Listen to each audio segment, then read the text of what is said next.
Well, hello to everyone and welcome to the ISTA Germination Committee open meeting, and thank you for joining us. You should be aware that this meeting is being recorded and may be put onto the ISTA YouTube channel. So I am Gillian Musgrove, the current chair of the Germination Committee, and on screen are the members of the committee. David Johnston is our very knowledgeable Vice Chair, and as I said last week at our TCOM presentation, the Germination Committee is a very active committee where all members contribute and we make a great team.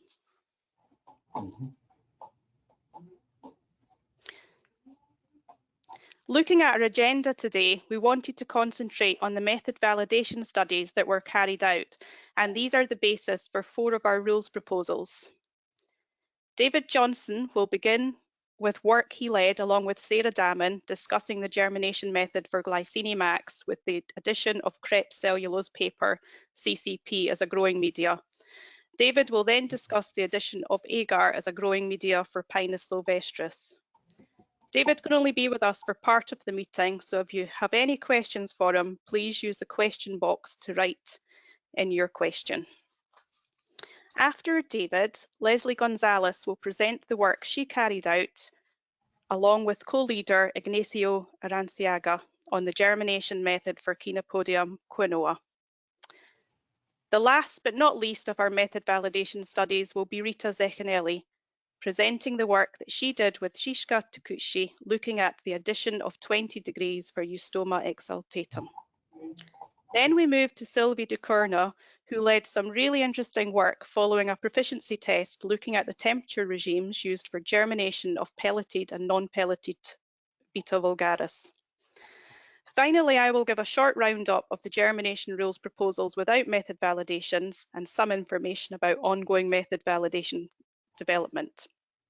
Apologies that some of this will be a repeat from last week's TCOM presentation. After each presentation, there will be a chance to ask the presenter any questions you have, so please write them in the questions box. And there will also be an opportunity later to ask any other questions. I would now like to invite David to take the floor. All right, thank you.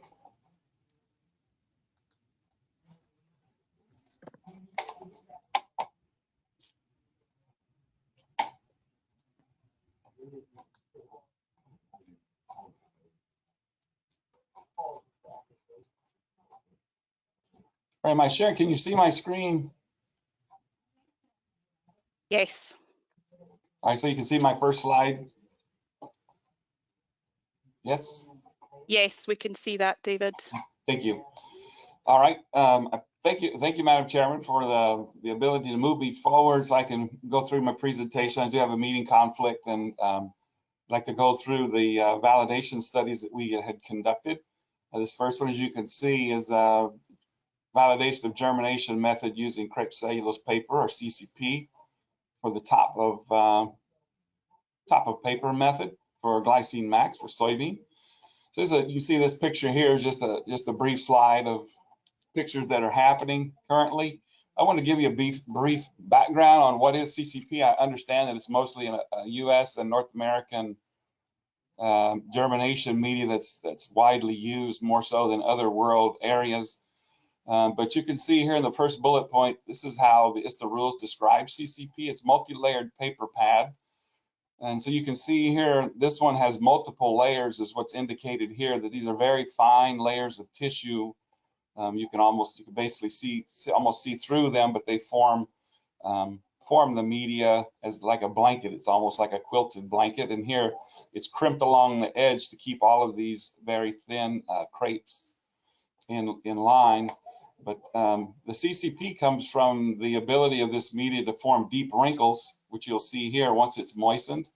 And it's made from cellulose, which is a form of paper. So that's where the term CCP comes from. And with this media being once it's wetted, you can see here it's very somewhat smooth. But once it's been moistened, it'll form these deep wrinkles, which allow the seeds to be kind of nestled on them really well and allow them to imbibe. And so right on top of the paper, there is no covering that's needed. Now, in the AOSA rules, this media was adopted back in 1980, so it's been around for a long time, and it's utilized by all types of laboratories, and specifically for large seed testing. So ZMAs and glycine max are the two primaries that are used, but it can be used for other media. And it is a horizontal media versus on a tray versus something like between paper and the rolled towel method, which is more of a vertically oriented test. This one is more horizontal, so it's flat. The TCP method is much more adaptable to implementing technology such as automated sewing than your rolled towel media would be. I just want to give you a couple of slides. It's sometimes words aren't adequate to describe with the way this media is used, but you can see here, this is the tray method. So a sheet of CCP would be laid onto a tray and moistened. The seeds would be planted, and then they would be put usually into an enclosed rolling cart where all these would be different trays, and then those carts would be pushed into your chamber. There are some commercial labs that basically they've converted an entire room into a chamber. They have different ways of configuring the lights. Some of them have LED lights actually attached to this enclosed rolling cart. These carts may look familiar to you. Back in the beginning, these were what would be used in a food service industry or in a cafeteria, where you would put your food trays on these racks. And so they enclose them, usually plexiglass on one or two sides to allow adequate light. So then you can see here, you would have your seeds, and then when it comes to evaluations, it's very easy to pull the seedlings, excuse me, if needed. You can see here in this slide here how it's very easy just to pull the seedling out if you needed to. So you can get a full exam of the roots, and there's very little to no damage to the seedling, so you can have full evaluation. Typically, that's not always needed. Your abnormals, like the case here, can be viewed without it. So this study, we had 6 laboratories that participated. 3 of these were ISTA accredited laboratories, and the other 3 were not ISTA accredited labs. They actually were very experienced with this media. We had 3 different seed lots. Participating labs, of course, the ISTA protocols require that we use every combination of media type and every combination of temperature. So you can see here all the work that had to go into validating this study with those requirements to validate this new proposed method with the others. Everybody used 8 hours of light in a 24-hour cycle. We encourage labs to do a 7-day count. And then the statistical analysis was done by Jean-Louis and Riyad Belbaki, and using the ISTA program that's written. So this is my point where I need to remember I'm not a statistician, to remind you of that. So so some of the statistical talking points may be a little bit challenging, but I have the data for you. So if you understand the language, you'll be able to read it well. What I wanted to show you here was just an example of what the sand method looks like. It'd be in a container, all sand. This would be an example of between paper and a rolled towel. And of course, this would be the TSP method, where you're going to put the CCP down, moisten it, plant your seeds, and then sow your seeds, and then cover with sand. So that's just like to give people a full background of kind of some of the methods and let everybody know what it looks like. You can see here, this is the statistical analysis. We showed the validity of the lots that were used and how they averaged across there. Down at the bottom is the method. So you have the method, the temperatures down here, and then you can see the range was consistent with 86 to 87%. It was used similar. And the ANANOVA results indicated that the effect of the method on the final germination was not significant. It also indicated the lots had a strong effect, which is what you really want to see. And then the choice of method did not significantly affect the germination. The results also were consistent with all methods, regardless of the lot germination potential. This is a graph just showing the method and the lot comparison. It was not significant. So not differently affected by the lot quality. The results were there. You can see here at the bottom is the method, and then the lot number in this line here, lot 1, 2, 3, and then the method is here.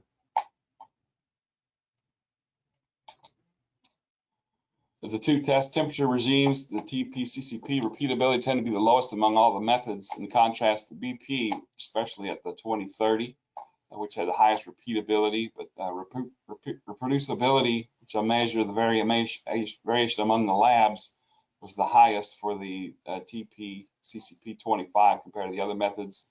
But in contrast, the TP, CCP 2030 had a relatively low reproducibility variance, the low dispersion of any of the other methods.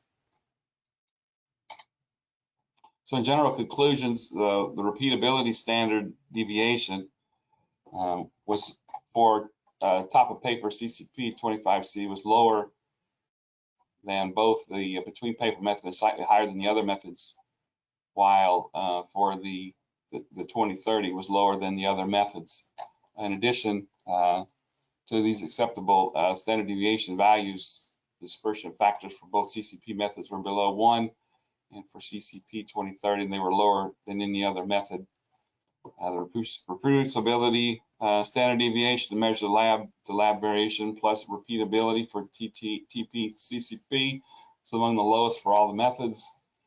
And based upon the validation study and the data and the review of the statisticians, it's recommended to add this method to the approved list. So I know it's kind of short and sweet. All the information is available, full data analysis and all that is all available, but that was just kind of a highlight. Any of those sort of a presentation, but it's just an example of the soybeans on top of the crepe cellulose paper. So at this point, I don't know if we want to keep moving on to the next one. We also conducted a study, a validation study for the germination of Pinus sylvestris using agar. It's a very interesting study. It started a while back. I just wanted to give, I think in the past few years ago, I was able to attend the ISTA meeting and gave some overviews and presentation of agar, but I know we probably had some changes in folks. I just wanted to kind of give a short rerun of the background. Historically, agar was reported to be discovered in the 1600s by a Japanese innkeeper. They used it for making soup. It was extracted from a red algae or a seaweed, which is here pictured here in this photo. So this algae is processed from that. Probably many of you are aware that agar is commonly used for culinary as well as scientific purposes. Agar does have a CAS number, and so here's some other synonyms for what it's known as. You can see here in the laboratory form, it's used as like a white powder, very lightweight powder that's used for mixing. It's used successfully by the Kew Gardens and also is used in other labs in the U.S. and other world areas for vigor testing. Essentially, this is because it hasn't been really approved here in the ISTA rules for as an approved media. In the USA and the AOSA rules, it was approved as an approved media probably like 5 years ago. It was introduced for tomato. But applications for agar could include mainstream standardized germ tests or vigor tests. And one thing that's a nice property of this type of media is it's transparent. So when you have a transparent media and the roots are visible and you can produce a seedling, it can be used in conjunction with imaging technology as we look forward. That was one of the questions I had in the very beginning when I talked about agar was, why do we need this media? Well, this media is unlike any of the others that we use. I'm not familiar, how many folks are on the phone or on the call may not be familiar with it, but this is just an example of the agar. So you would take the powder and then you would add it to distilled water. This is a hot plate method, and then you just plate it up. Some of you that are familiar with micro work, I'm sure you've already done these sort of steps that make it easier. Is basically you heat it, you dissolve it, and then you pour it. So it's 3 simple steps to have the media produced. This is just an example of a larger scale autoclave based method where you would load the powder into the agar powder into the inside of the autoclave, which is here. And then you could, in conjunction with that, you would have what's called a dispenser controller. So then you could just simply use this. You could put your settings here, and you could dispense an exact amount into the container that you were using. This process here, if you're familiar with an autoplater, it can be even further automated for use in the laboratory. And this is just an example of what it'll look like after the agar has solidified and turned back into a gel. One of the, like I mentioned earlier, one of the attributes of agar is it is transparent. So you can see here is a comparison if you would like to stack your containers, whether it's a petri dish or any other type of clear container. Light penetration is excellent through this product versus something where you're using on top of brown paper, top of paper method. You can see the shadows that you're going to get here. And then I know some labs like to slant their boxes. So you could put a layer of agar here, and then your seedlings would grow and orient the roots. You can see here, I believe this is lettuce. It's orienting the roots along the face of the agar, but you could stand them up on their edge. We did some just cursory trial and error, but you could slant it at about 60 degrees if you had a 0.9 grams of agar to a liter concentration. You could slant your boxes. The problem if it's not this concentrated, then your agar will tend to slough off, and gravity will do its thing, and it'll pull it down to the bottom, so you'll have kind of a slide. In this study, we had 6 labs that participated. Kind of the history on it. The Forest, Tree, and Shrub Committee was looking at agar briefly when we came along with the idea of wanting to have agar added as a media. And so the decision was made that we should first try the validation of agar using tree species. And so that's the way that we went. And then we had acquired 3 different lots of Pinus sylvestris of different qualities. And then fortunately in this species, the number of media types methods was only 1, which was top of paper, and it only had 2 temperatures. So of course we followed the validation study. We did each combination of media and temperature. Same thing, 8 hours of light. Encouraged all laboratories to use the CAS number, get it from a scientific supplier basically to ensure the quality of it. And then we allowed them a range of 0.7 to 1.0 grams per liter. They were required to have no additives added, no antimicrobials, and no fertilizers, anything that would potentially encourage or promote germination. We didn't want any of that to occur. We just strictly wanted a neutral, inert media to be used. And then the other requirement was to have a depth of no less than 3 millimeters. And it needed to be in a sealable container, because if you've ever used agar before, it can dry out. So you don't want, you just like a paper media, you have to be mindful of moisture loss. And so agar would be similar.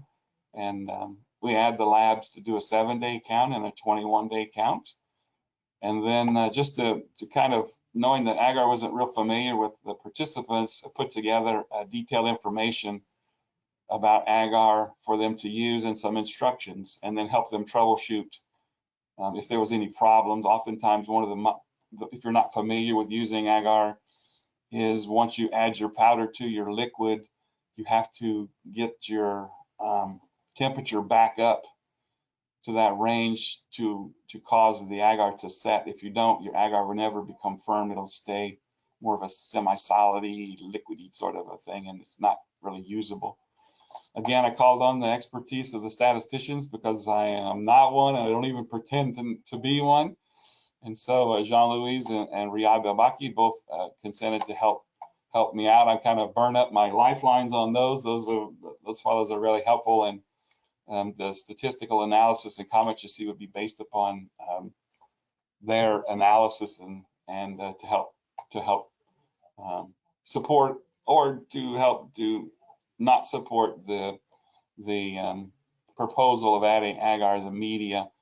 So you can here's the compared lots to show that we did have a nice separation in the different lots to try to reach the different quality levels. And then the lot main effect was highly significant. So the p-value was a 0.001, while the method lot interaction effects were not significant. You can see in these values here. Same trend for ranging seed quality was observed for the 3 lots over the labs and the lots. So it just helps us to validate that the lots that were selected were good lots to use. And that's thanks to the lab in Poland that was able to secure those. That was a major hurdle to overcome, was securing lots that would meet the criteria that we needed and in enough quantity for the participating labs to have samples. So at both temperature regimes, repeatability of agar methods was higher than the top of paper 2030 method, but lower than the top of paper 20 method. So in contrast, reproducibility, the variation among labs plus repeatability of both agar methods was better than the top of paper methods. And dispersion of almost all methods was higher than would be expected, but still acceptable. So you can see the values here that were determined through their statistical analysis. The general conclusions was ANOVA indicated that the germ did not significantly differ among the methods, and ANOVA indicated that the results from all methods were consistent regardless of the lot germination capacity. The repeatability standard deviation is the lowest for the top of paper 2030. The repeatability standard deviation were lower for agar 2030 than for the top of paper 20C. And the reproducibility standard deviations, the lab-to-lab variation plus repeatability are the lowest for agar. So based upon the comments and analysis by the statisticians, it was recommended that agar could be added as a list to the list of approved media types for Pinus sylvestris into the rules.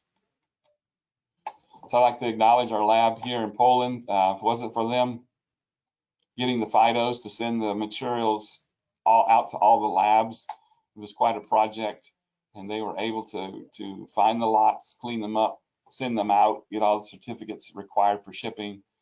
If any of you have participated in validation studies, moving samples across countries can be very challenging.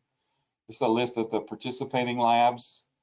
One of the things I had our participants to do was to estimate the total of their donated services, and this was $2,200 in US dollars. As I mentioned earlier, this project was started back in 2015, so one person told me we should win the award for endurance because we prevailed here in 2020 to finally bring this to a closure. And so it was great that everybody hung with us and participants were willing to help us out and make it go. So it's just an example here I want you to see of the seeds that are growing in the agar. The seeds have no problem penetrating and push right through and then develop on into normal abnormal seedlings. It's very easy to evaluate. Thanks again to our statisticians for their help in crunching all the data and the numbers. I'm a much better data gatherer than I am a statistical analyst, so I was more than happy to get the information from our participants and get that to them, and they made easy work of crunching the numbers and the data and helping things work out. So that kind of concludes the presentation.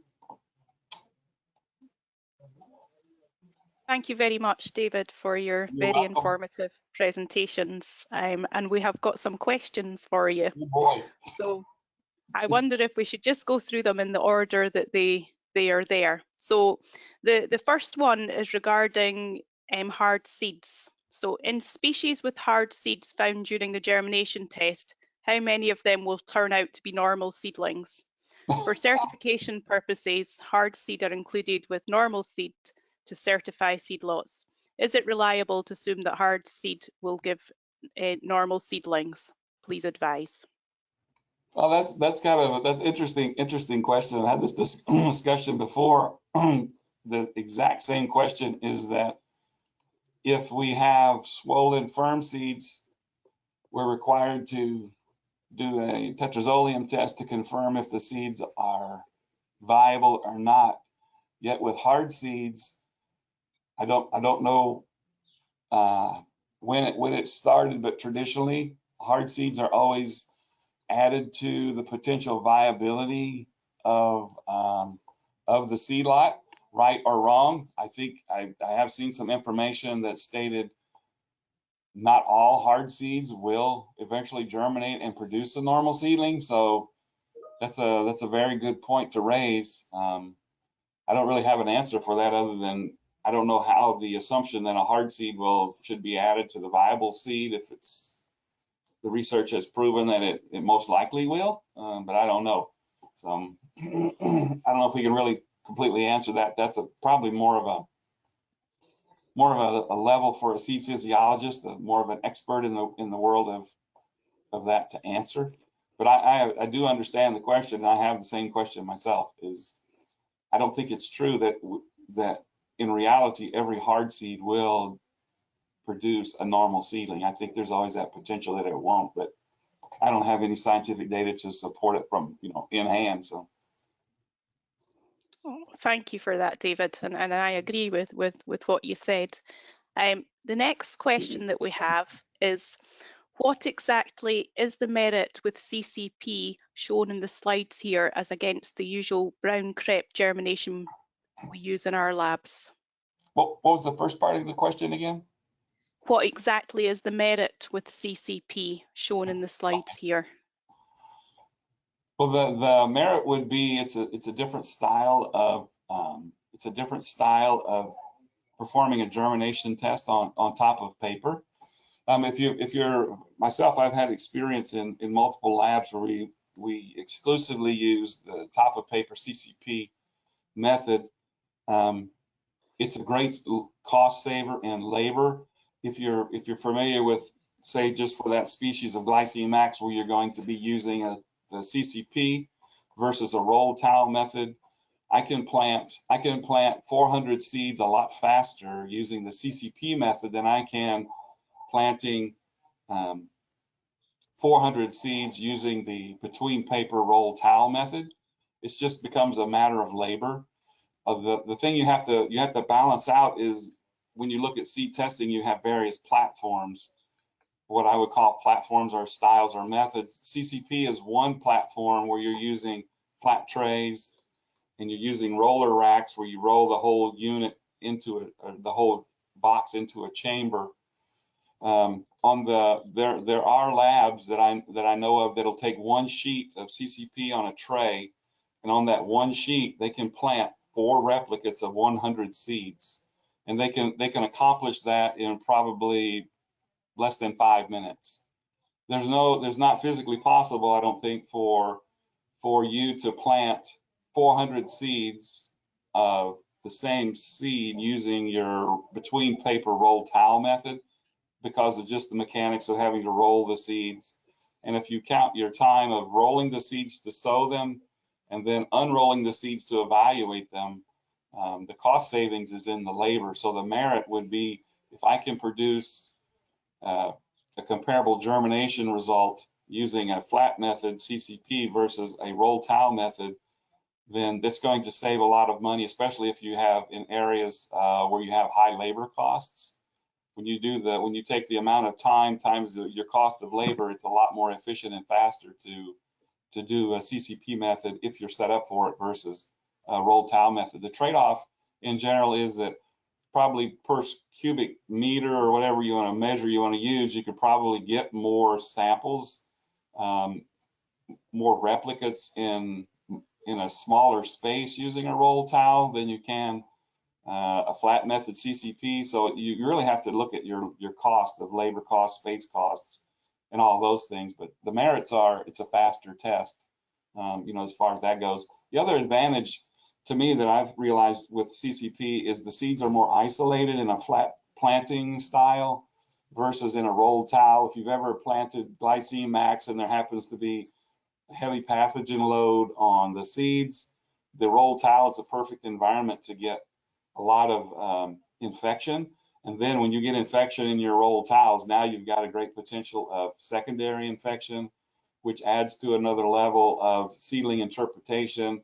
One of the biggest challenges, I think, for seed analysts is trying to determine, when I look at a seedling, which seeds are a source of primary infection and which seedlings that are damaged are a source from secondary infection. And so with the CCP method, that kind of helps reduce, helps reduce that problem. Excuse me. That's just some of the things that come to mind based on my experience and observations. Thank you for that. The next question is about TP-CCP germination compared to sand media. Sand results are higher than CCP. What is your expectation? Well, it's kind of back again to the type of media. Based upon the rules, all of the media types that are used are supposed to be able to produce an equivalent measure of the germination potential. So the challenge then would be, I've seen studies where organic growing media produces as good or better results than sand.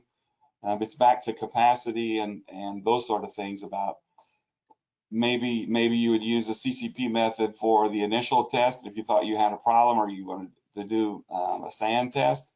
Then you're looking back again at the volume of space that is required to do a sand test, the media type that's used, the cost of it. So I don't have any data in my hand right now that I could say, well, the sand test typically will produce a higher germination rate than the CCP. So I don't know if I would 100% agree with the premise in all cases that the sand will always produce a higher germ rate. I know a lot of labs use sand. They like sand. It helps with primary infection spread and those sort of things. But it's relatively maybe inexpensive in most places. But I'm just not sure that it would always produce a higher germ result versus the other media types. In theory, it shouldn't, because if that's the case, then the rule should be changed to eliminate media types that produce an outlier every time, a consistent outlier. Then that media type shouldn't be in the rules, because now you've automatically allowed a variable that is going to give you a lower result, and that shouldn't be the case. The view usually is when you see media types and temperatures listed in a method, any combination of the two statistically are supposed to be able to produce a similar result. So you shouldn't have combinations that are always exceeding the others. If you do, then you need to do some more validation on the methods and temperatures, I believe. Thank you, David. We'll have a question here. I'm not sure I completely understand it, but in the case of agar media, do the ISTA rules, well, I think it's asking what ISTA rules are recommended. And I think maybe I can answer that okay. At the moment it's a rules proposal for Pinus sylvestris only. Mm-hmm. So I'm not sure if you want to add anything to that, David. No, you're exactly right, because you have to validate the species for which you're proposing the method, and that's the only validated, if it successfully passes the vote, that's the only species that you could use it for. It's not to say you can't use it for other species. You just have to go through the validation process and do the same thing, just like you would for any other thing when you're adding a new temperature or a new media. You have to go through the validation process to see if it actually is true. It'll work. But yeah, it could be used for a lot of different species. I believe I've seen it used, but not as an approved method, but have seen it used successfully for a lot of different methods. The thing you run into problems in my experience has been with large seeds. If you try to grow, you know, say a phaseolus or any of the larger the zeas, the maize, anything on it, then you can run into more challenges. Just because I think the biggest factor is the seed to media contact. The seed has to be in good contact with it. I had a friend that uses in another lab for experimentation. He actually submerges large seeds, say like a glycine or zea maize. He'll actually press the seed into the agar at maybe half the depth of the seed to ensure proper imbibition through media to seed contact. Small seeds, you know, you don't usually see that problem because you'll see the seeds will make better contact with the media because they're just smaller. So that would be something you have to be cautious of if a person wants to move on with that seed to media contact is critical when you're using agar. If you're going to use the top of it, you know, put the seed on the top and not embed it somewhat. Okay, thank you. Is agar reusable after the germination test by adopting some technique to make it fit for reuse like we do with sand?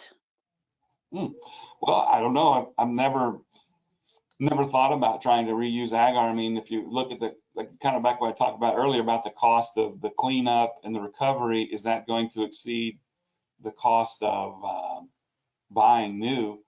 You'd have to do a cost analysis on that and just to see if it would work out for you. I mean, there'd be some challenges, but I'm not saying it can't be done, but I would assume you could do it if you're going to go through that. But in general, I think the ISTA rules probably discourage reusing media just for the potential of cross-contamination or some kind of adulteration to your media. Once you've used it and processed it, is it as good as it was when you first started or not? I don't know. But I suppose you could create a procedure and a validation study or a validation process that you would be comfortable with. You could reuse it.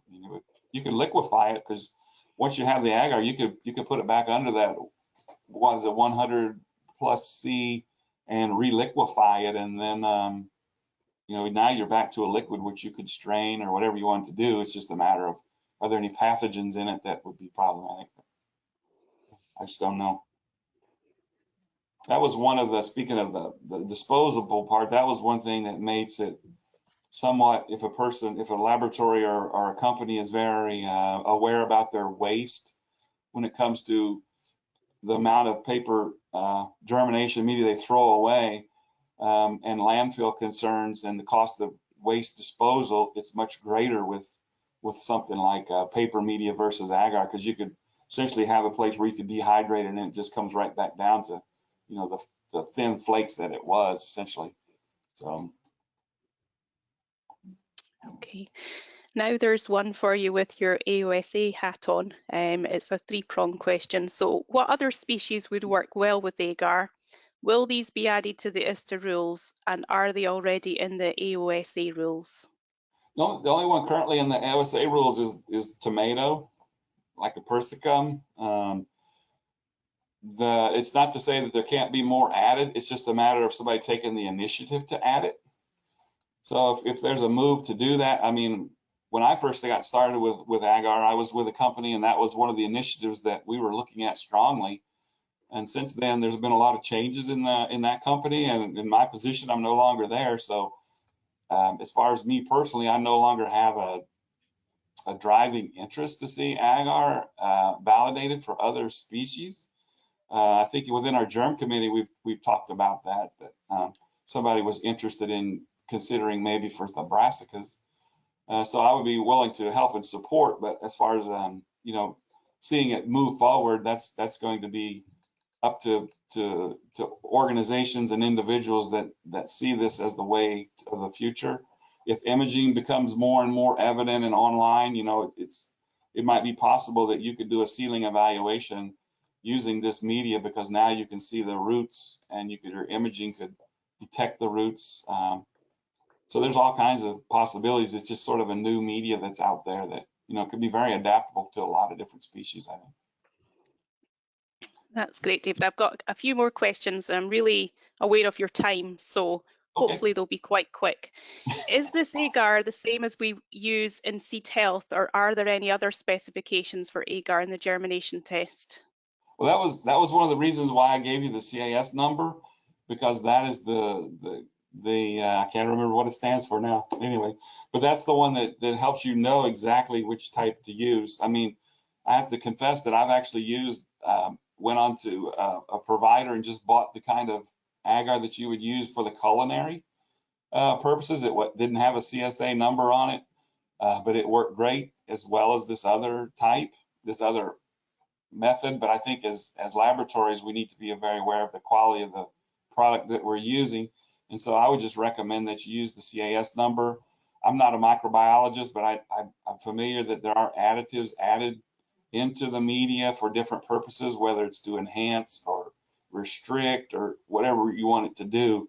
But for the sake of germination, it's just like any other media, it should be neutral.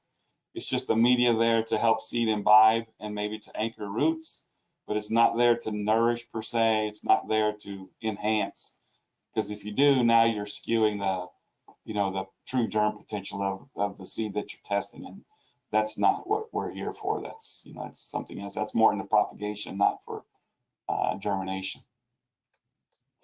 Okay. Can agar be used for longer stratification species such as Pinus strobus, or are we limited with 21-day max stratification? I don't know if there's a max or not. That really wasn't part of the study. I do know that some of the seeds that we did have, they have pathogens on them, and so you could start seeing around the seed, you could start seeing the molds and things starting to grow.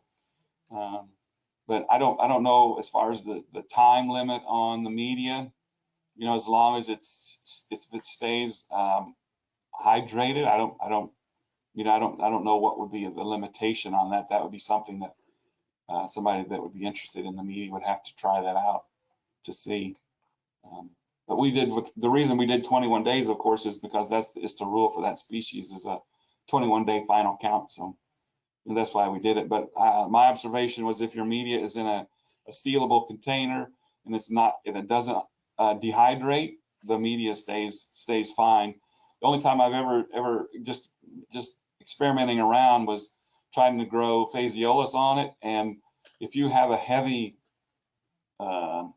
draw out of the media as far as moisture goes, you will notice a sinking of the media around the roots, because the seedlings are drawing so much moisture out of the media that it will cause little divots in the media. So, you know, small seeds, that's why the depth is important too. But the small seeds, they're not a big draw on the moisture out of the agar, but, you know, large seeds would be. Yeah. Okay. Can we use this method of agar for seed of an old harvest, or did it take a good germination? No, you can use it. I think you can use it for any age of a seed lot. It's just like any other media. I mean, that's the way to view it. Is it's just like any other type of paper media, in a sense, is that you're growing on top of paper. As long as the criteria for suitable paper media are very similar to the one for the agar. Yeah, so I don't think that would be a problem. Okay, It's just like any other species. If the seed is of low quality and you think it has a pathogen load on it, then you may want to increase the distance between your seeds to help mitigate or reduce the potential for secondary infection. But if one of the labs I know was using it, if they had a seed that was apparently dead and it started forming pathogens around the seed, they just took a spoon and just scooped it out of the agar and discarded it, and made a note on their record that, you know, so many dead seeds were removed due to primary infection. So, you know, you can't really do that so much with paper, because you can't really cut a hole around it or move it. But it has some unique qualities that, you know, that are good. Okay, and David, finally, your last question. If agar is in the AOSA rules, can the AOSA validation report be used to put agar for tomato into the ISTA rules more quickly? Well, that's always kind of, I've had a good experience of being in both the groups, having validation studies for ISTA rule proposals and having validation studies for AOSA rule proposals. Currently, I don't think my understanding is the AOSA standards. Well, let me back up. The ISTA validation study is very much defined, and certain requirements have to be met, and it's very easy to follow. It's got steps that you have to follow. The AOSA requirements aren't quite as strict. In some regards, I think ISTA has moved towards any validation study must use the ISTA protocols, and so I don't think necessarily that you could just do an AOSA study and then expect it to be rolled over into an ISTA rule proposal. I think they're a little more stringent on the requirements. It might be good supporting evidence. It might be a good way of saying a proof of concept, more or less idea. So no, I don't think so. I think currently, well, I have to, that's going to be really the determination. I shouldn't be answering for the ISTA rules committee, because they would be the ones that would have to review the data, review the study, and make that account. But my understanding is that if you're going to make an ISTA rule proposal, you need to follow the ISTA validation study protocols, follow those, and you need to use the ISTA program that was written by the stats committee to do your data analysis, because their intent was to develop a program for data analysis where all validation studies were following and reporting in the same type of statistical way, to harmonize them, to make it easier for people reviewing data to better understand what they're seeing. Because I'm not, like I said, I'm not a statistician, but I know there's a lot of different ways that you can report statistical and scientific data. And I think that was a great move by the ISTA group, the stats committee, to harmonize all the reporting, and it makes it easier to be familiar with one form of data statistical analysis and reporting. It just sort of makes it nice and easier for a novice like me to better understand it. And I could imagine if you're a true statistical person, it's easier, but that's just my impression. So I got a long answer for that one, but no, I don't think the AOSA current process is tidy enough to do that. We've looked at that as far as making AOSA rule proposals. The process of, we've encouraged and require everybody to have sound scientific data, but it's not to the point of uniformity and following a rote protocol like the ISTA process is. So I don't know if it's quite as robust, but it should work. Thank you, David. Yeah, you're welcome. And if anybody has any questions, Jillian, they could always send it to the committee or send it to us. Yes. I think that would be a good idea. So thank you very much for your presentation and answering the questions. You're very welcome. Thank you, everybody, for participating. I would now like to move on to the germination method for Chenopodium quinoa, and I'd like to introduce Leslie Gonzalez to you. Just when you're ready, Leslie.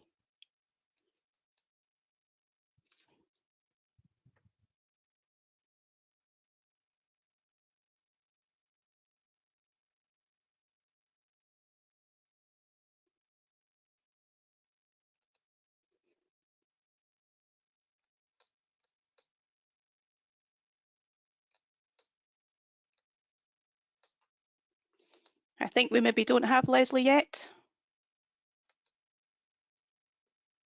Here we are. That's great. We can now see your presentation, Leslie. Are you able to see my screen? Yes. Okay.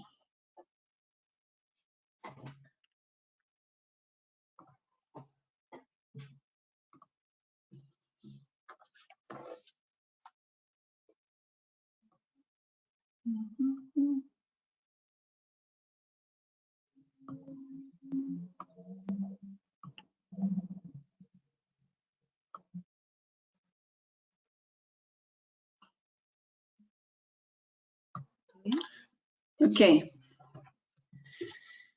Good morning or good evening, depending whatever part of the world you are. I'm very happy to be here and to share with all of you the results of this validation study for Ctenopodium quinoa. This work has been developed by Ignacio Aranciaga and me, both members of the Germination Committee.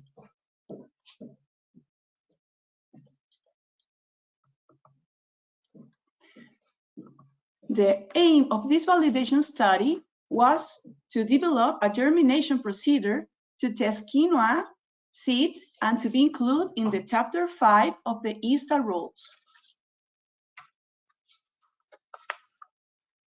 Quinoa is a species originated in the Andean zone of South America and specifically in the surroundings of Titicaca Lake, which is located between Peru and Bolivia, as we can see in the red zone of this map. Over the years, quinoa was spread across the neighboring countries, Ecuador on the north and all the Chilean territory and part of the Argentinian territory on the south, as we can see in the green zone of this map. And nowadays, this crop is produced in more than 70 countries. And another important point, it is an annual herbaceous plant that belongs to the Amarantaceae family and usually reach a height of 1 or 2 meters.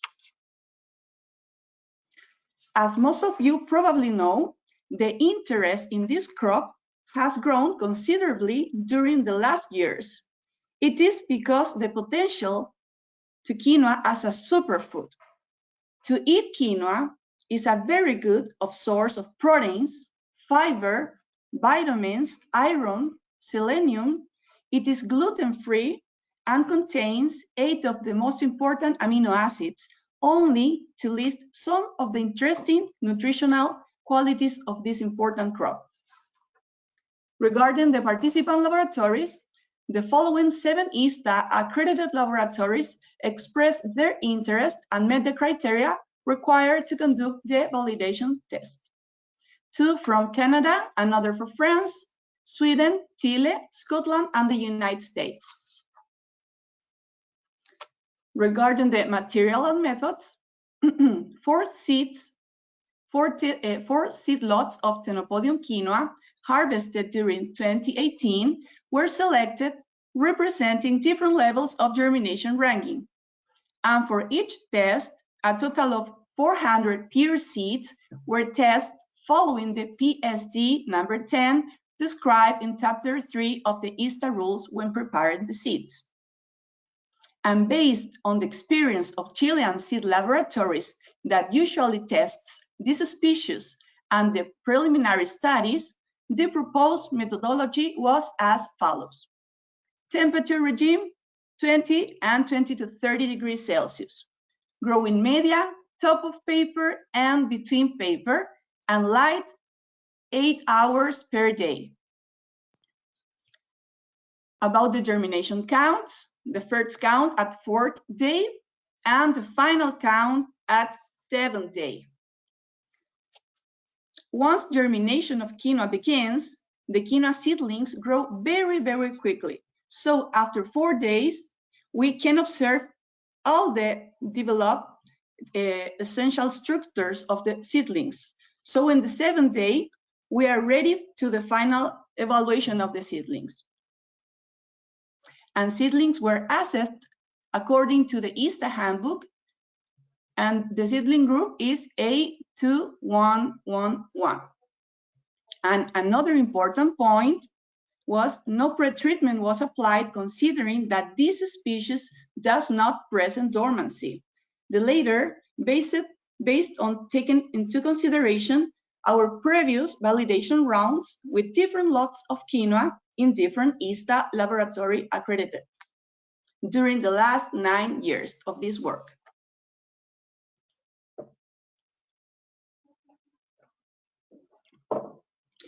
The table 1 shows a summary of the test conditions considered in this study. And regarding the statistical analysis of the results, Figure 1 presents the distribution of germination percentage obtained in all the laboratories. As you can see, all the results provided were comparable for all the lots and methods tested, and therefore all they were considered in the analysis of the data. The figure 2 shows the distributions of the germination percentage per lot, and it can be observed that the best results were obtained with lot 1 for all the methods and all the laboratories, and the lowest performance was obtained with lot number 3. Figure 3 shows the distribution of the percentage of normal seedlings per laboratory and per lot. As we can see on the left side of the box plot, all the laboratories obtained the best results with lot 1, and the lot 3 showed the lowest germination results in all the tests performed by the laboratory participants.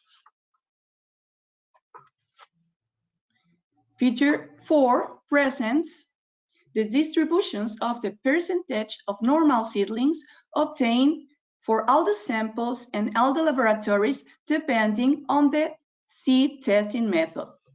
It was observed that the best germination results were obtained with the method between paper and 20 degrees Celsius, as we can see in the first box plot, with an average of 85%, while the lowest germination results were obtained with the method top of paper 20 to 30 degrees Celsius, with an average of 82% of normal seedlings, as we can see in the last box plot of this figure.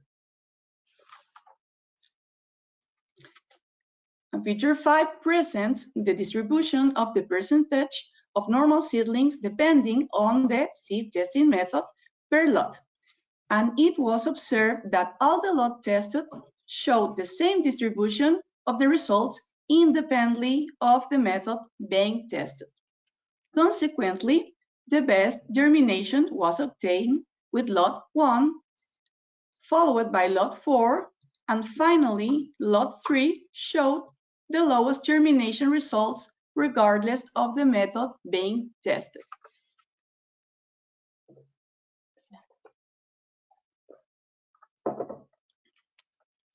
In order to better evaluate the quality of the testing method used in this germination study, data of normal seedlings were analyzed using the ISTA Germ MB-ER package following statistical tools interlaboratory test developed by the ISTA Statistical Committee for Repeatability and Reproducibility, where repeatability quantifies the average variability of results within a laboratory, and reproducibility quantifies the average variability among laboratories.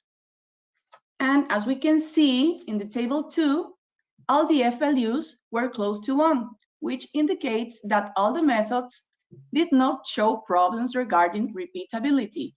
And by the other hand, the standard deviation values of reproducibility were higher in all the tests performed at the alternating temperatures, as we can see in the red circle, obtaining the highest value in top of paper 20 to 30 degrees Celsius with a score of 10.31, followed by BP 20 to 30 degrees Celsius, indicating that the tests performed under this temperature regime were less reproducible than the tests conducted at 20 degrees Celsius. Table 3 shows that only the lot effect was significant, and also that the checking was performed according to the ISTA rules by computing tolerance for germination of the test replicates. When we compare both substrates, the results showed no significant difference between paper and top of paper as a substrate for the germination test for these species. So we are ready to present the conclusions of the study. It was observed that regardless of the test method or the lot test, the higher germination percentage were always obtained using 20 degrees Celsius instead of 20 to 30 degrees Celsius. The standard deviation values of reproducibility were higher in all the tests performed at 20 to 30 degrees, obtaining the highest value in top of paper 20 to 30 degrees Celsius, meaning that the tests performed under this temperature regime were less reproducible than the tests performed at 20 degrees Celsius.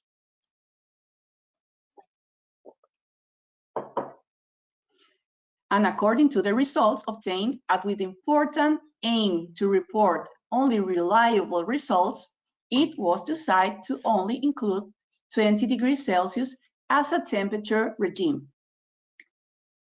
The analysis of variance performed to compare both substrates between paper and top of paper showed no significant difference between them in the germination results, suggesting that both could be recommended as a growing media for testing quinoa seeds.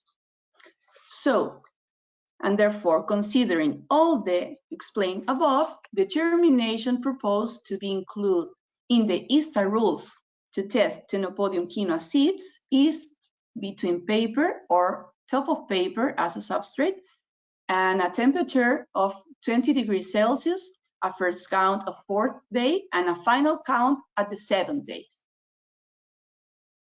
Our reference used in this validation study, and the most important, in my opinion, our acknowledgement. And I want to thank everyone who helped Ignacio Aranciaga and I in multiple ways to successfully conclude this validation study after so many years of hard work. This list is too long to read, but it's not too long to fit on a slide. Each one of you contribute in a very valuable way with an idea, with seed material for testing, with a revision, with a discussion or different point of view. And all this synergy is what today allows to introduce a new species in the ISTA rules. I want to finish my presentation with this beautiful picture of the new beginners, the new generation of seed testing lovers. Thank you very much for your attention. Thank you very much, Leslie, for that really good presentation. And I like to see the new beginner seed analysts starting up. We have a couple of questions, and you will see them. You should hopefully be able to see them in the question box, but they're regarding seedling color. We can use the seedling color in the germination test to distinguish varieties based on the seedling color. What is your opinion? I don't see can you not see? There's a little square that's got a line diagonally across it. If you click on that, hopefully you can see them.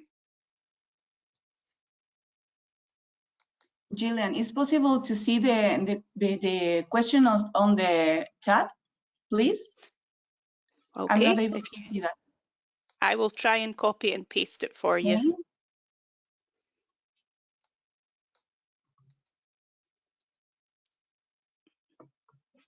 Questions.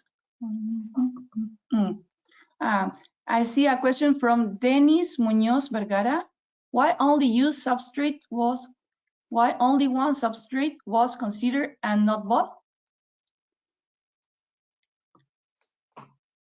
I can respond or another first.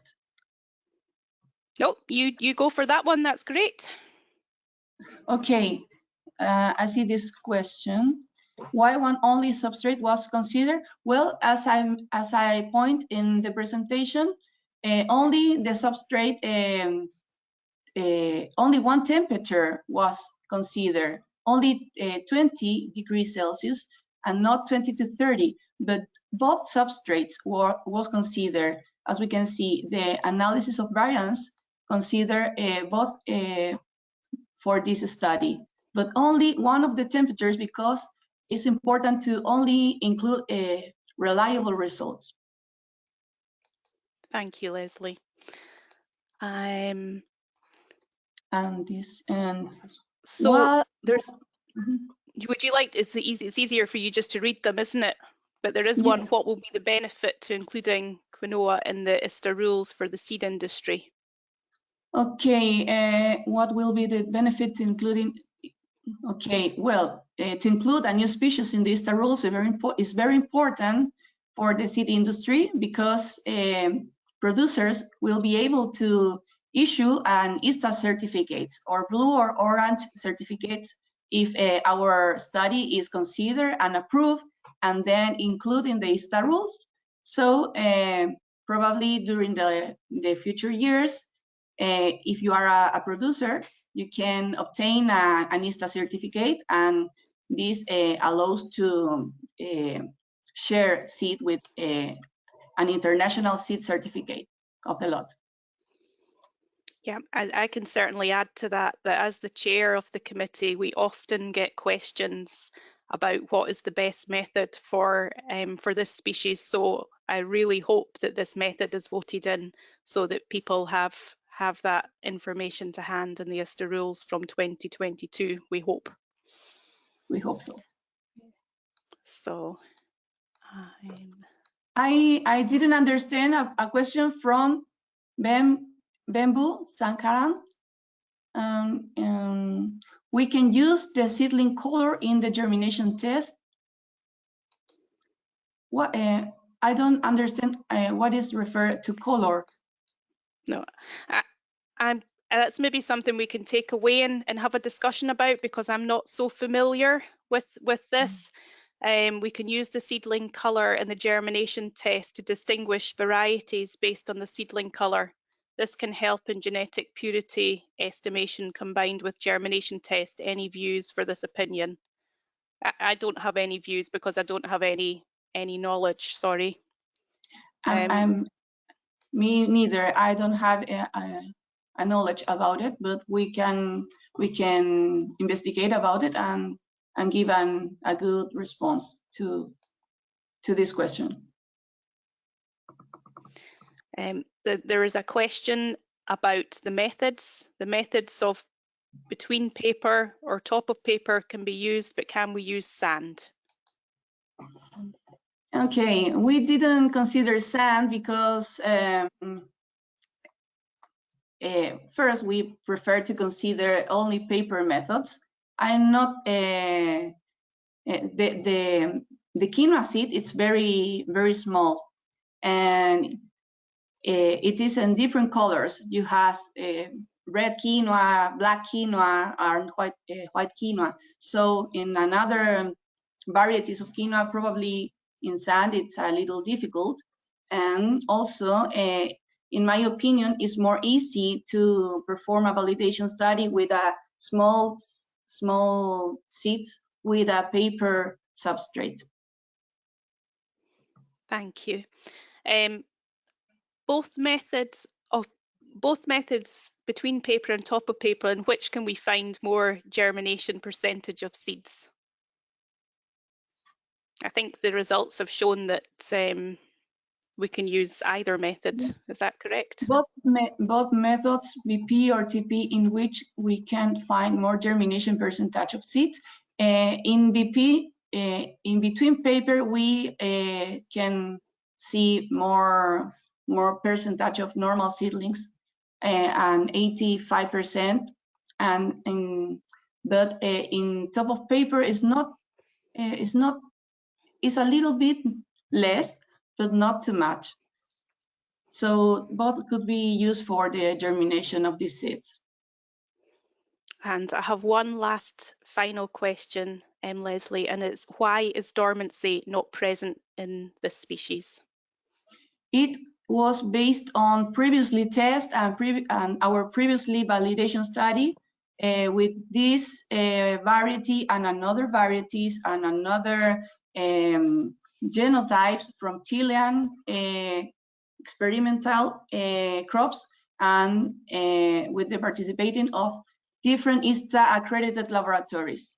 In all these 9 years of study of this species, we didn't find any variety of quinoa that present dormant seed. Why is what? Because we didn't consider any pretreatment for the seeds. Thank you, Leslie. And just one last comment, that it was great to see the new younger people being seed testers, and hopefully they would encourage them to be young at ISTA supporters. So we can think about that for the future. So my little daughter you. helped me a lot in this project, so I want to include in the presentation. That was lovely. Thank you very much. Thank you. So now I would like to move on to the germination method for Eustoma exaltatum, and I would like to introduce Rita Zecchinelli to you. Thank you, Rita. Hello to everyone. I hope you can see my screen. Yes, we can. Okay. So good morning or good afternoon or good night. I don't know, wherever you are.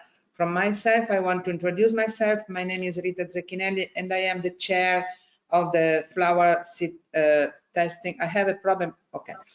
Of the flower seed testing committee. And I want to apologize to those who attended our flower seed committee presentation during the 2 days presentation of technical committees, because they already received most of the today's information. In any case, I would present to you the results of the second validation study we had performed. Okay. So Eustoma exaltatum is, let's say, a new species introduced in the ISTA rules in 2019. And now we have it listed in the different chapters of the ISTA rules. It means in chapter 2, with the information about sampling, table 2C part 3, in chapter 3, because it is also a new genus in the rules, so it is now listed in table 3B part 1 with pure seed definition, and in chapter 5 with the germination method in the part 3 dedicated to the flowers in table 5A. So the inclusion of the Eustoma followed a first validation study that was carried out in 2016 and 17, and the results were voted. The rules proposals that followed the results were voted in 2018, and it was effective starting from 2019. In this first study, 6 laboratories participated, and we compared 3 methods that were different only for the temperature regimes. So for all of them, we have been using top of paper. The indication was to organize the first count after 4 or 7 days, and the final count after 21 days. The light was recommended, and the 3 temperatures were 20 degrees Celsius degrees, 25, and alternate temperature 20, 30. The conclusion of this first validation study was that only one method, the 20-30 centigrade alternate regime, had acceptable repeatability and reproducibility. After this, in our committee, we discussed and wanted to organize a second validation study with a specific aim to add, to try again, let's say, to study again the performance of the 20 degrees germination method. Why? This was because experienced laboratories, experience for this species, especially from Japan, already were using this method, and also the 20 centigrade was already listed in the OSA testing rules, and also the growers that are growing this species to produce the cut flowers recommend to germinate Eustoma at no more than 25 degrees. This is why we decided to organize this second validation study. The organizer was Shitsuka Tekayuki. She's a member of our committee, together with other colleagues of Sakata Seed Corporation Japan, of course, in comparison with the Flower Seed Committee and the Germination Committee. We had 6 participants also in this second study, 2 from Japan, from Italy, from Israel, from the Netherlands, and from USA. And we studied 3 seed lots from all coming from Japan, from the organizers. In this case, we had the standard ISTA method already included in the ISTA rule, the 20-30 centigrade temperature, and we want to compare the 20 degrees with this standard method. All the other conditions remain the same. Let's say we didn't change anything comparing to the first study. With this second validation study, each laboratory was asked to perform 6 germination tests. It means 3 seed lots, 2 methods, and the data received was checked for completeness and accuracy and then submitted for statistical analysis. No results were found to be out of tolerance. Other, let's say, information that we have collected with the study regarded the most frequent abnormalities that we can detect for this species. I want to underline that it's a very small species, and also the seedling are very small. And you see that the most frequent abnormalities are the seedling deformed, primary root stunted or missing, and the cotyledons deformed. Some laboratories also wanted to comment, to provide additional comments. And so for one laboratory pointed out that germination of this species is lower at 20 degrees than at 20-30, and therefore it may become necessary to extend the duration of the test by 7 days to 28 days. And another laboratory also suggested to have a first count later on, not after 4 or 7 days, but after 2 weeks. Here you can see some of the statistical results. You see on your left side the percentage of normal seedling for all lots and all methods per each laboratory. On the right side, the percentage of normal seedling for all laboratory per each method and lot. I think that also starting from these figures, we can appreciate the good quality of the data that we have collected with this study. Also, laboratory 4, showed some outliers. But what I think it's very nice to show is this figure, this box plot representing the percentage of normal seedlings for all lots and all laboratories per method. I think that this figure clearly shows that the variation that we had seen in the previous slides were not driven by the method, and that the 2 methods gave comparable results, very highly comparable results. So we were happy about the result of this study because all laboratories had provided comparable results, because the 20 centigrade method provided results in accordance with those produced with the standard method, and all the results that we have received and analyzed were acceptable. For this reason, we are now voting on reuse proposals, and there is a reuse proposal to address to have the addition of the 20 centigrade temperature in the ISTA method prescribed for Eustoma exaltatum.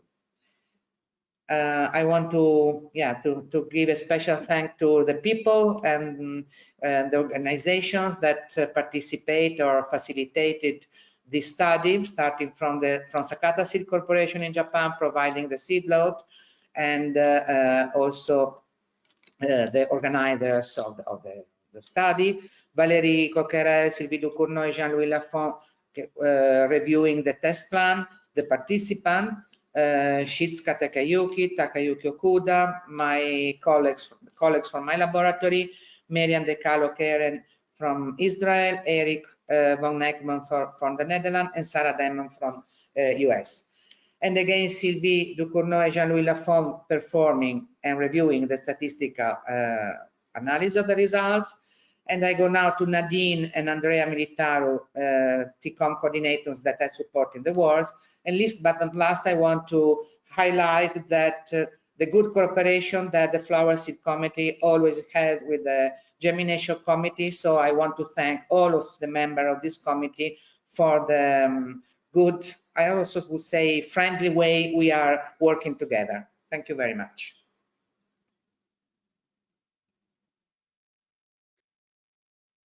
Thank you, Rita, for another lovely presentation, and it is really useful to hear about that method validation study.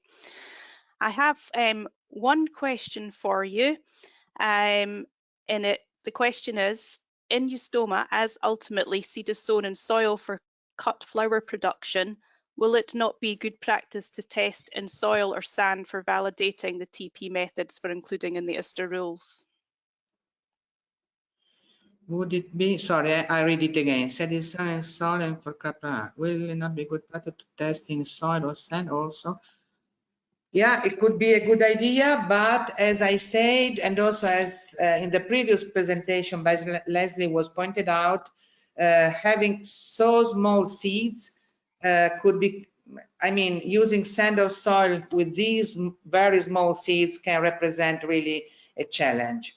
And so it could be an idea, but I guess that most of the laboratory testing the seeds, not with the aim to produce flowers, but to the aim to test the germination capability, would prefer to use paper substrate for this species. Thank you, Rita. I think it's also worth mentioning that when these method validation studies are taking place, they're really time consuming for all the different methods and temperatures and things, and we have to be mindful of that, of what we're asking our participants to do. There is another question come in.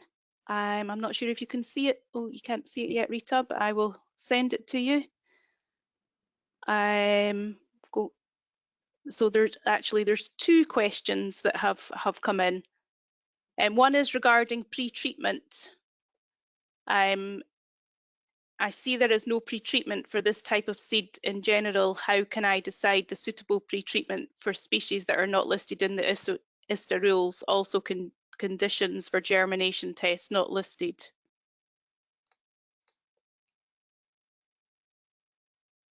So for this species, we have not tested the effect of any pretreatment because we didn't have this this kind of let's say advice from the expert laboratories, from the Japanese laboratory in particular. And you know, adding variables to the study, of course, make the study even more and more large and yeah, let's say demanding for all laboratories. And so we thought it was not the case to do that. In general, maybe Gillian, you want to help me in answering. In general, I think that is not really, I mean, the laboratory can experience even to use a pretreatment to break dormancy, even if it's not specifically listed for the species. And so, yeah, I would say that the answer to this question is this is a matter of experience to Yes. also that you can have by yourself, and also to ask other laboratories, to have information from other laboratories. Yes, I think also, you know, quite often what people would do, they would ask advice, or they would look in the ISTA rules to see if there was a closely related species and maybe use that as an option. We have another question. Can we only use temperature 2030? Oh, it's just really asked why is no. So 2030 is already in there, and why choose to put 20 in the table as well, where you've got to choose between them. And you know, I can probably answer part of that, but Rita, please feel free. I think it's giving laboratories a choice. Some laboratories only have some equipment. They may well not have the alternating equipment, but the extra temperature that's been added has shown to be just as good and will give good repeatability and reproducibility at 20, 30 and 20. But Rita, feel free to add to that. Yeah, I agree with you. I don't have other. Oh. Well, thank you very much for that and for answering those questions. And now I would like to move on to look at the comparison of temperature regimes used for germination of pelleted and non-pelleted seed of Beta vulgaris. And this is some work in support of a proficiency test that was done, and Sylvie DeCurno will tell us all about it. So over to you, Sylvie. Thank you.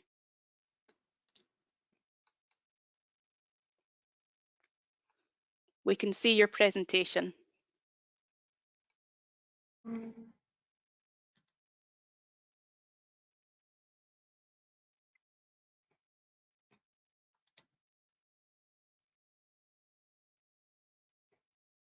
Okay, can you see it in a big screen? Yes. Yes. Okay, and you Yes. can hear me also? Yes, Yes. we can. Yeah, okay, thank you very much. So thank you, Gillian. Now I'm going to talk about a study we carried out in 2019. It was about comparing the different temperature regimes used for germination of pelleted and non-pelleted seeds of Beta vulgaris. This study has been initiated following the results of the proficiency test 18 number 1 that was performed on pelleted seeds of sugar beet. And in that proficiency test, poor results were obtained by accredited laboratories. You can see on the figure in the right part of the slide, where only 64% of accredited laboratories received an A rating. So that is very bad, that could we say, as a result for accredited laboratories.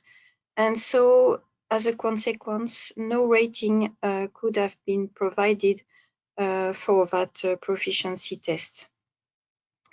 At that time, there were discussions between the proficiency test committee, the statistics committee, and the ISTA accreditation department. And one origin could be the origin that the reason for these differences were about the temperature. You can see on the figure on the left that you have sample 1 at 20, then at 20, 30, sample 2 at 20, 20, 30, sample 3 at 20, 20, 30. And you can see that it seemed in the proficiency test, this proficiency test, that the two temperatures gave different germination results. So to have an overview of the methods that were used in the proficiency tests, as substrate, you can see that most of the laboratories used pleated paper. Some used between paper and sand, top of paper also.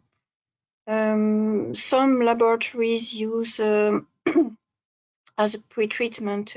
Most of laboratories use no pretreatment, and some of them use pre-washing treatment, and that was not a method prescribed for pelleted seeds, so it was not according to ISTA rules. And as temperature, the laboratories participating in the proficiency test used partly 20 degrees, 2030, and few of accredited laboratories used 1525, and one only 25, and that was not an ISTA rules method. So we were asked by the ISTA accreditation department as a Germination committee to investigate the origin of the problem and the differences in the results coming from this proficiency test.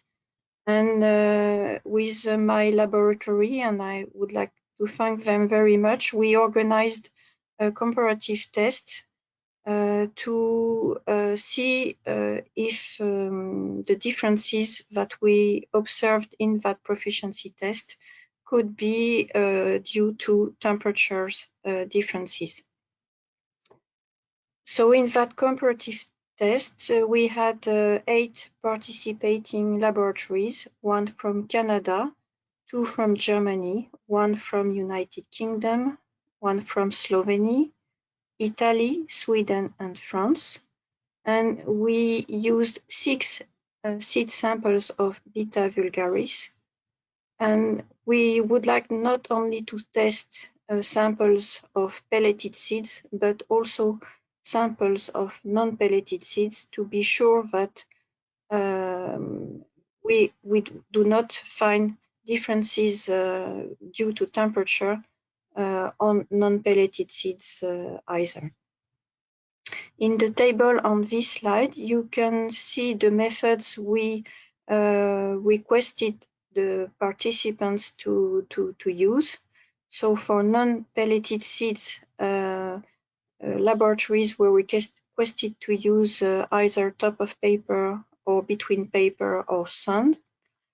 For pelleted seeds, it was only pleated paper to be used, as ISTA rules prescribed. There was no prescription about water amount to be added to the germination test, because it was to the laboratory to decide what amount of water to be added to the germination test. But we requested the laboratories to report that information, because we thought it was a really important information to get. As pre-treatment, we requested that non-pelleted seeds could be pre-washed and pelleted seeds not pre-washed. And for temperature, of course, we compared the 3 temperature regimes that are currently prescribed into the rules, 20, 13, and 15, 25.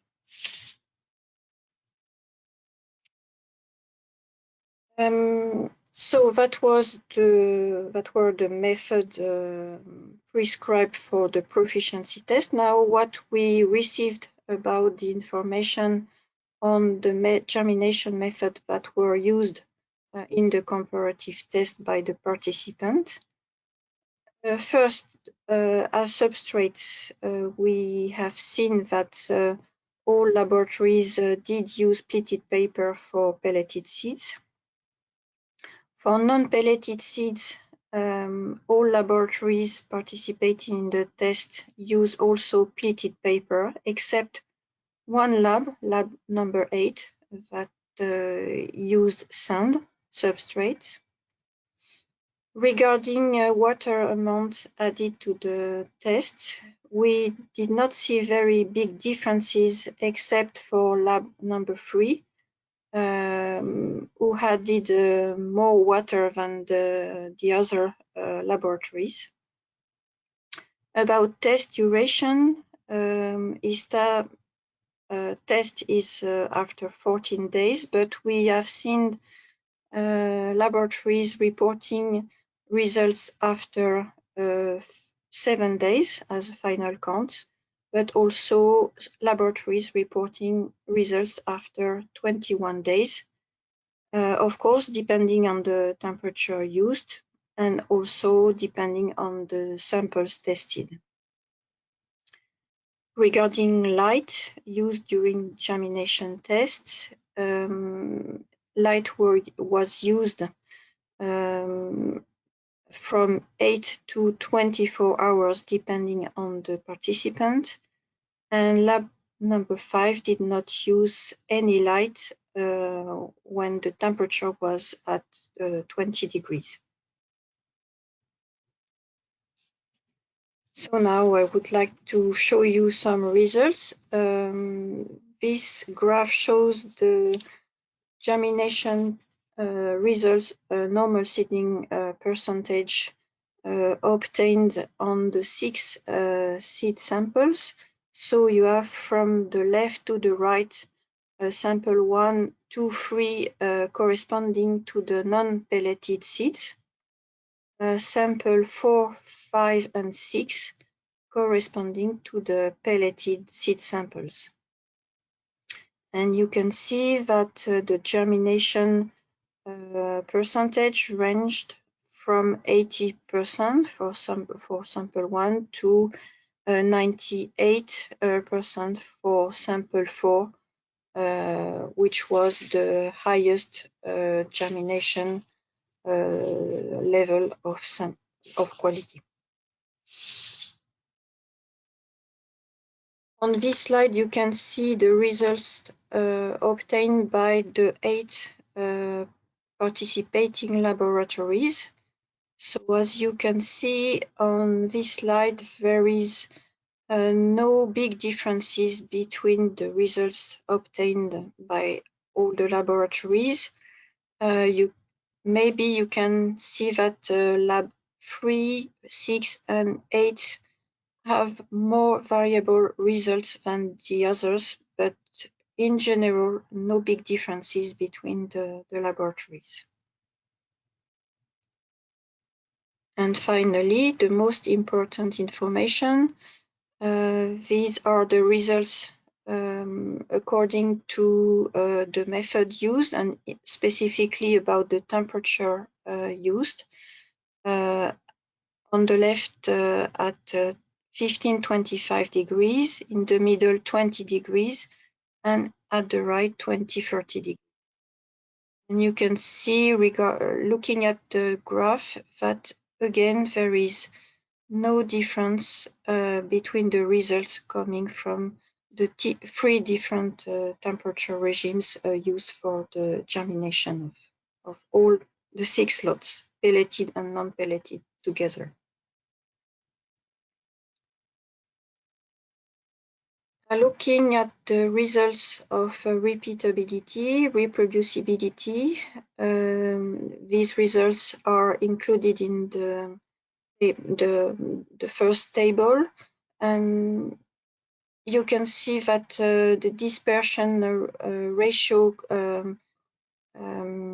informing about the repeatability of the results, the dispersion ratio is very close to 1, and for 20-degree temperature, it's below 1. So this free temperature has a good repeatability in results.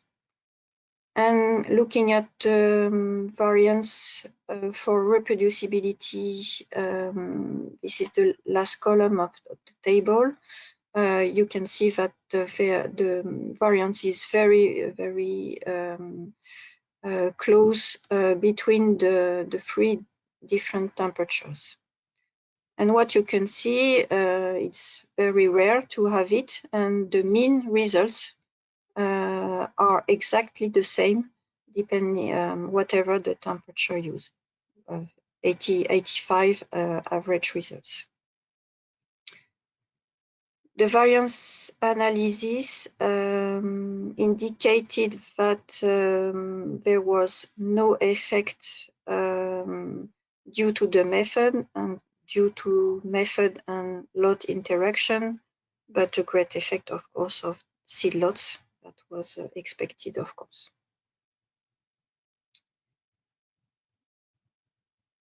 So as a conclusion of this study, we have seen that repeatability and reproducibility of the results were similar, whatever the temperature used for germination. The variance analysis performed on the 6 samples together, but also, even if I did not show you the results, but we did the same analysis separately on the 3 non-pelleted seeds samples and on the 3 pelleted seed samples, and all together or separately, it has been shown that there was no significant difference between the 3 temperature regimes used for the germination of Beta vulgaris. So based on this study, we can conclude that ISTA could have confidence in the temperatures prescribed in the rules for Beta vulgaris germination testing, either on non-pelleted and pelleted seeds. So I would like to thank very much the seed company who provide us very good seed lots, pelleted and non-pelleted seeds, KVH in Germany, Illerschug in Sweden, and Cess van der Haaf in Belgium. To thank very much my colleague Pierre and his colleague from my laboratory. They organized all these comparative tests, and they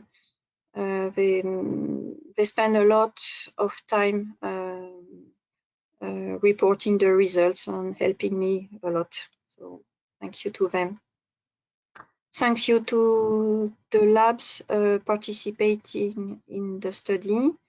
Thanks to all the members of the Germination Committee. They provide always very good feedback, a very good question, and it was really nice to work together. And thank you very much to Jean-Louis Lafont, this very nice tool he set up for the Germination Committee, and especially for validation study. It's very helpful for us. And thank you to you for your attention. Thank you very much, Sylvie. That's a really useful and interesting piece of work, and it was good to see the outcome. We have a couple of questions. I think possibly the first one is maybe more of a comment. Why do some labs deviate from the prescriptions given for proficiency tests? Their results do not serve the basic objective of the proficiency test. What was the difficulty for those labs to follow the specifications set for the proficiency test for the purpose of finalizing the test method? I don't know if you've got any comments on that. Hopefully you can see that question. I have difficulties in looking at the question.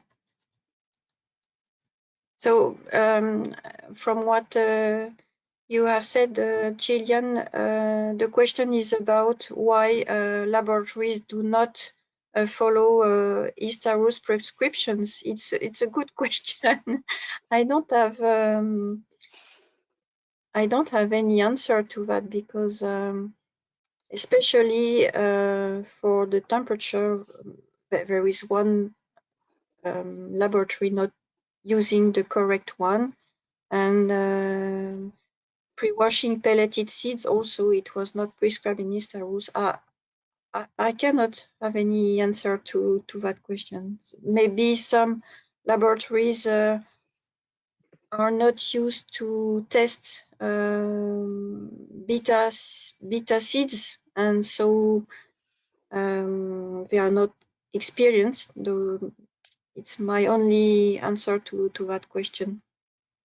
Yes, I also agree with you, and I think, you know, that quite often it is just the inexperience of laboratories that they're not quite clear which method to use.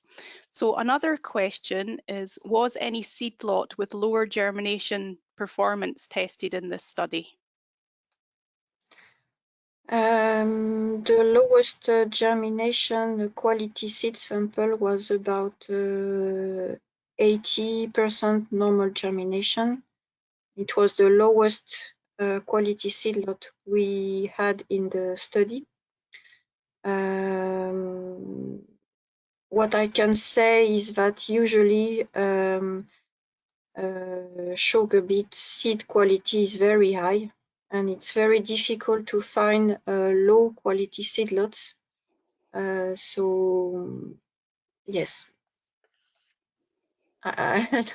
So, thank you for that. In beets, so for beet, will there be another proficiency test in the future?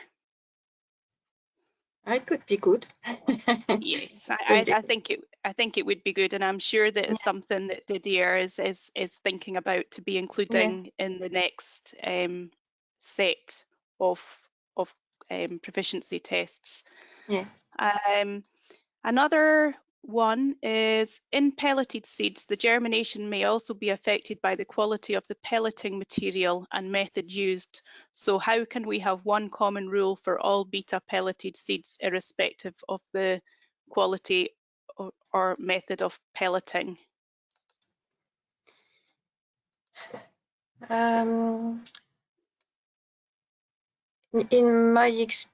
the experience of my laboratory, what affects a lot the germination results of pelleted seeds is the amount of water we had to the germination test, and it's really important to test different amount of water quantity to get the best method to germinate beta seeds. And unfortunately, or fortunately, I don't know, this characteristics and this parameter of germination method is not included in the prescription of ISTA rules. And it is to the laboratory to set up his own method regarding water amount. Yes, thank you, Sylvie. There's another question here. You've done your method validation to use both repeatability and reproducibility. Can you tell me what is the uncertainty percentage you may consider for both methods? For repeatability, the value, I don't remember, the value should be close to 1. So it was the case, and if it's lower than 1, it's even better. For reproducibility, we have no threshold. We asked many times to the statistics committee to help us in answering this kind of question that a lot of members are asking every time we are doing a validation study and comparing the variance values. And I know that is some work the statistics committee has to do with the germination committee, maybe to give us some threshold to about variance. Yes, variance in reproducibility in particular. And Didier, the chair of the Proficiency Test Committee, thank you very much. He's listening today, and he says yes, he would expect to include a beta proficiency test on pelleted seed in the next programme. And he just also wanted to point out that you know, it does happen that using non-ISTA methods in PTs, there's always a few laboratories using non-ISTA methods, and they're mainly the non-accredited laboratories, so maybe the volunteers and things like that. So thank you very much for letting us know that that's what you plan to do. And I'm not sure if I have missed any.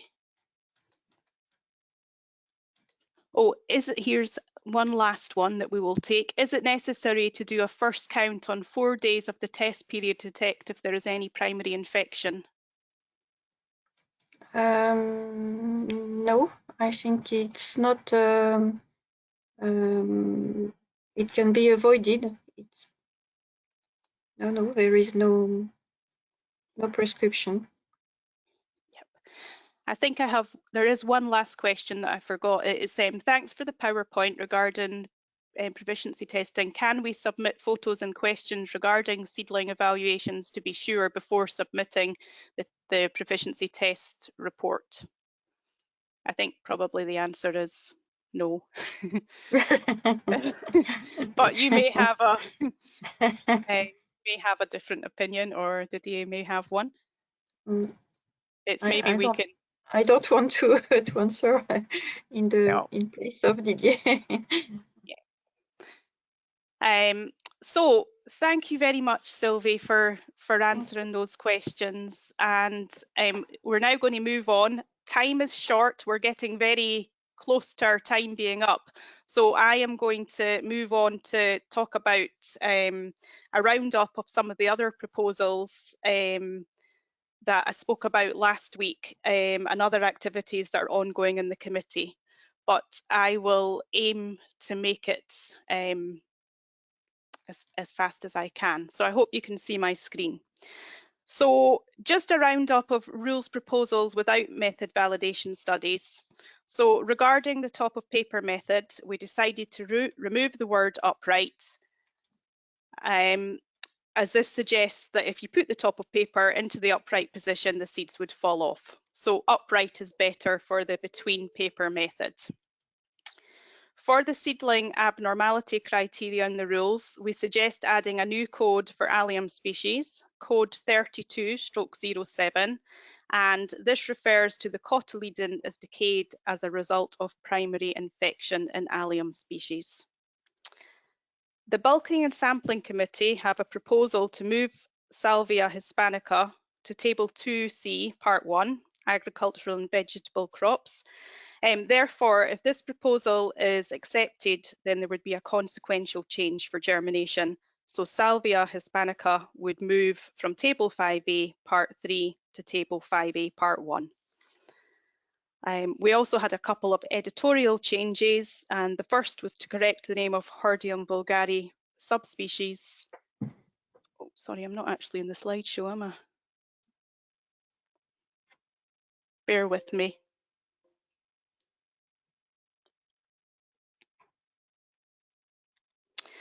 Apologies for that. So we had a couple of editorial changes. The Hordeum vulgare subspecies in Table 5A, Part 1, as it wasn't updated previously, so it's still Hordeum vulgare. So we hope to fix that. And the next is to have more consistency in the rules with the symbols used. In section 5.6.1 of the rules, where there is the proportional calculation, the proposal is to change from using the colon sign to using a forward slash to denote division. And this would allow us to have more consistency in the rules. And this is already used in the moisture chapter. So just some more examples of ongoing method development. Sylvie Ducournau and Lucie Robineau are leaders of a method validation study looking at the addition of 20 degrees for Anethum graveolens. Currently in the rules, the permitted temperatures are 2030 and 1030. The seed is now with participants and the method validation study has begun. The next one is Vladislava Gregorova has been progressing with the method validation study looking to add 2030 for Papaver somniferum. The current permitted temperature is 20. And for this one, the test plan is currently with reviewers. Aidan Hamidi has been working on preliminary germination methods for camel thorn, and from his preliminary results, we hope to be able to carry out a method validation study. The committee is also involved in several special projects, and we hope to report on these next year, although one will be mentioned briefly in the next slide. Obviously, we're very busy, and this is just a flavour of what the committee is doing. It's just to give you an idea. So now looking at publications we're working on, we're delighted that Augusto Martinelli is continuing the work to do the final editing of the Spanish version of the ISTA handbook on seedling evaluation. We hope once this is completed, it will be a useful resource for our Spanish-speaking colleagues. We hope to work on a new version of the ISTA handbook on seedling evaluation, with new images being taken by Yannick Bartel. This is a special project, and the committee will work together with a general updating of the handbook. We hope this will take into account changes that occur in the rules but are not in the current handbook. For example, Helianthus anus was updated in the ISTA rules in 2021 with the seedling evaluation group changing to allow secondary roots. We know that any updates to handbooks take some time, but we hope this will be an improvement to the handbook, especially with the new images, and more information will follow next year. So I think that's it for what I want to say, other than if anybody has any further questions, please ask. I will just look in the question box and see if there are any more. Bear with me. There are quite a few, so we will see what we can get through in the time.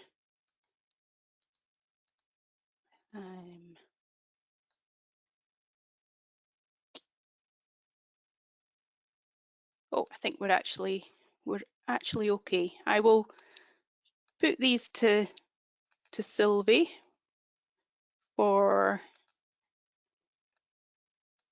any extra questions that might need. But I think we have actually answered most of the questions. And I'm just having a little look here, so apologies. So I think if there is nothing extra to add, I can't actually believe that we've managed to do this in the time, but I just have a few thank yous that I would like to say. So just a few thank yous for me to close. Many thanks to all of you for joining us today and for your interesting questions. We hope you have enjoyed hearing about some of the committee's work, and we welcome further questions by email if we can help you. Special thanks to all the presenters today for their time and effort they put into preparing such good presentations and for giving such good answers. To the Germination Committee for all their ongoing contributions, and special thanks to both Nadine and Andrea in the background at the ISTA Secretariat for their hard work behind the scenes. And Nadine, for today, thank you so much for helping us with this virtual meeting. So many thanks for joining us, and if you have any questions or anything we can help you with, we'd be delighted to hear from you. Please contact us by email. Thank you very much. Bye. Bye-bye.